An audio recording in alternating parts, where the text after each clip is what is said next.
very welcome Yury Morozov, Doctor of Military Science, professor of several Russian and international institutes, authors of quite a lot of books, and author of very many more articles. I think it's, when I looked it up, I think it's almost 250 articles. This is a very proliferate gentleman.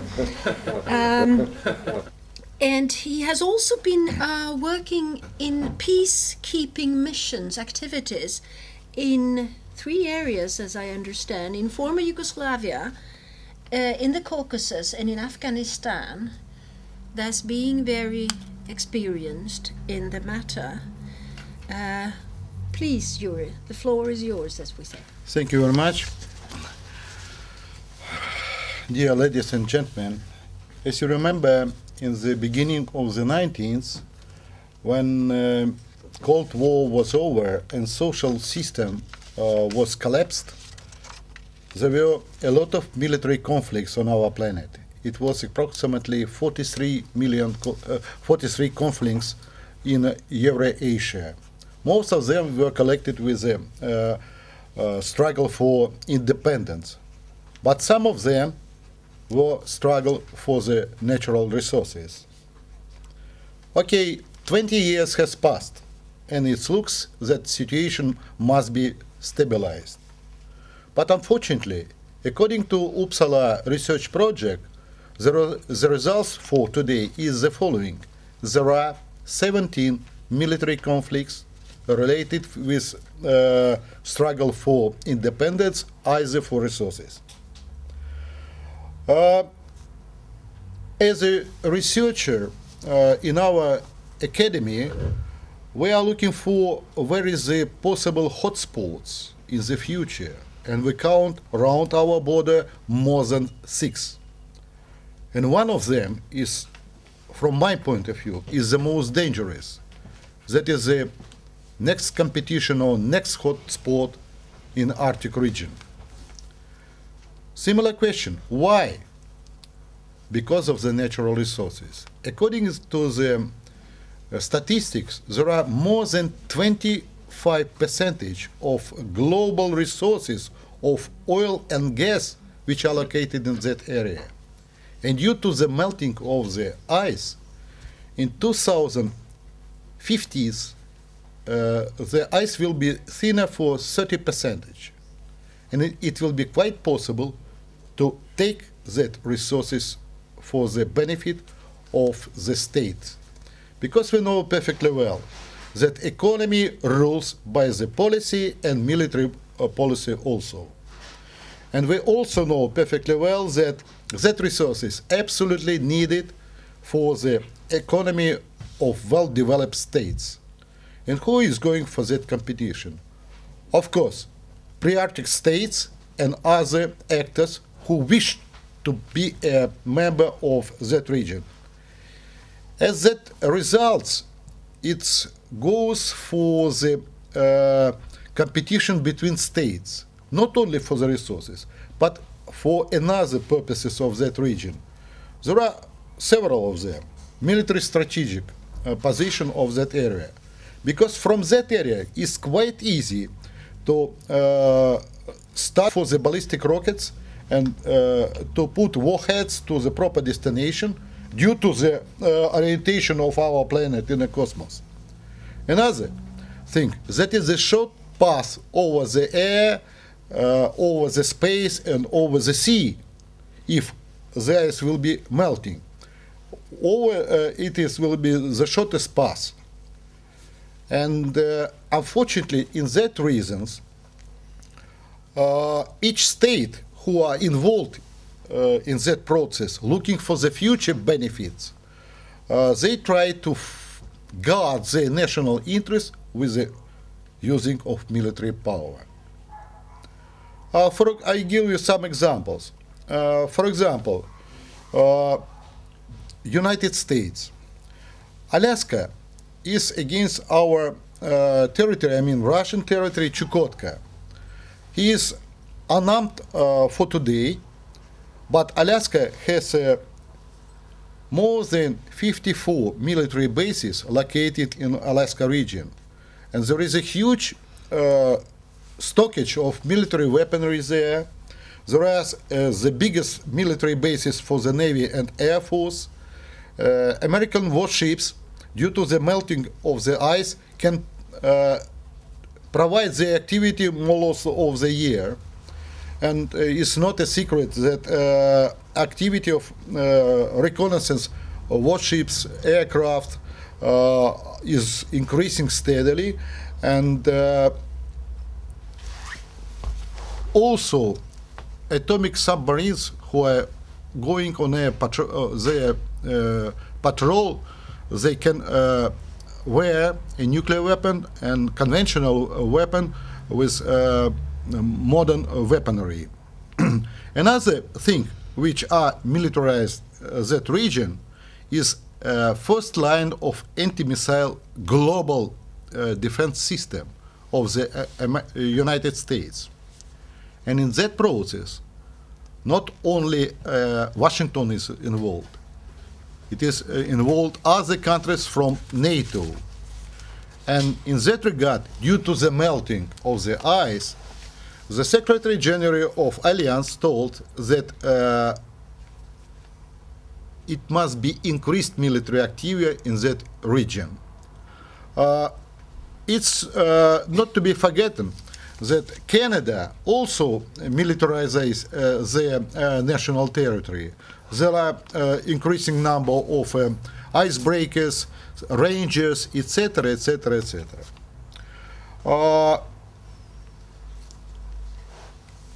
Not only NATO and United States involved in that process, it's also, there is information that Scandinavian countries also decided to create their own military bloc.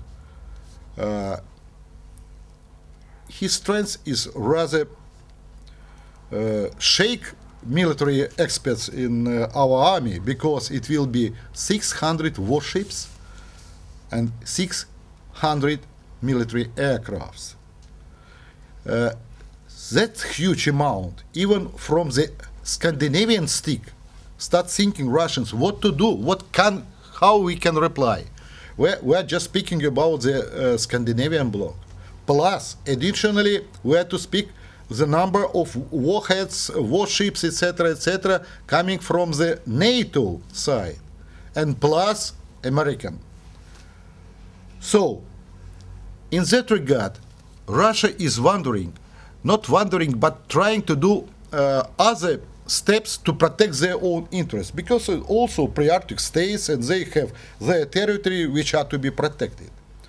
But truly speaking, between us, until still the military reform is going in our army, we haven't enough conventional weapon. In that regard, we have a nuclear weapon. And if some military scenario will be occurred on that territory, how Russians can reply for the invasion? That is an awful thing, but I must say, in our military doctrine is written that we can use nuclear weapon against the aggression of our territory. You are to understand that it leads to the end of the civilization. That it worries about our experts, peacekeepers, politicians, etc., etc. A lot of conferences were done. A lot of information were published in the mass media. In internet is also possible to see how Russians are worried about that. But if we are concentrating on a military problem, but it's not the last problem, because it's a lot of problems with the sector of national sectors in that area between pre-Arctic states. The problem of subarctic area for fishing, you know perfectly well, and of course there are some problems with the shelf problems also exist there. All that leads start thinking for everybody who understood such situation that it might be a next hot point in the nearest future. Of course, not only Russians are involved in that process. It was a pleasure to receive the information just from that audience that on the 17th, 19th in Payala, it was an international conference of the working parties and communist parties where they touched that problems. 2 days ago in Lulio, is it correct? Oh my God, for me it's very difficult. It was also a conference where a problem also was arose. What greatly impressed me, that it was young generation who wish to know what is going on, because for their future we are fighting for peace.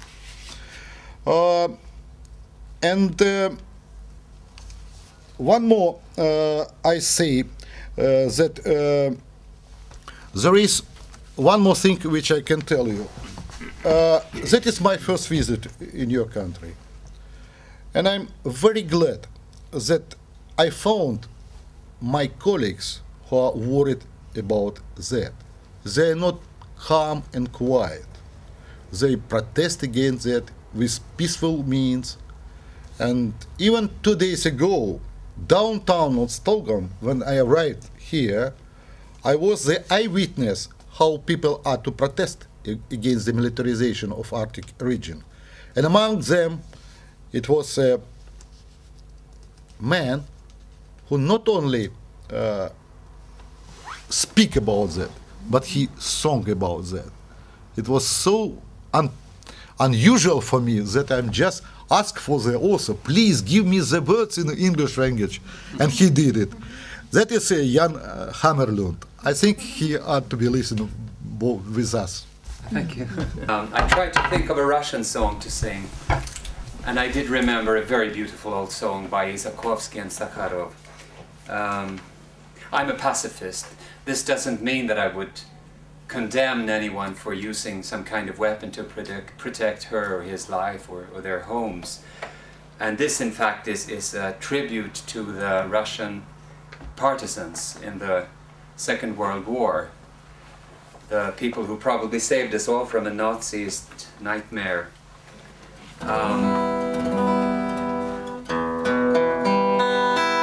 I'm not sure I can sing it quite as heroically as the old Piatnitsky choir, but I shall do my best. Ой, тумани мои растумани,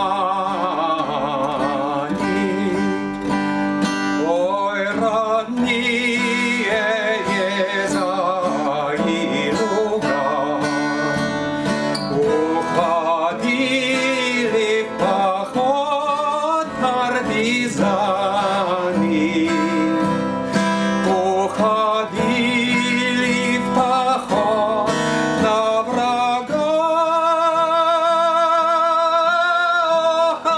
уходили в поход партизаны, уходили в поход на врага. На прощание сказали герои,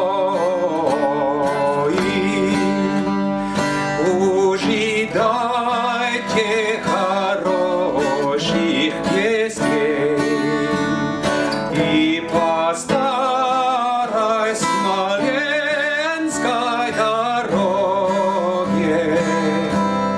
повстречали незваных гостей, по старой Смоленской дороге повстречали незваных гостей. встречали огнем.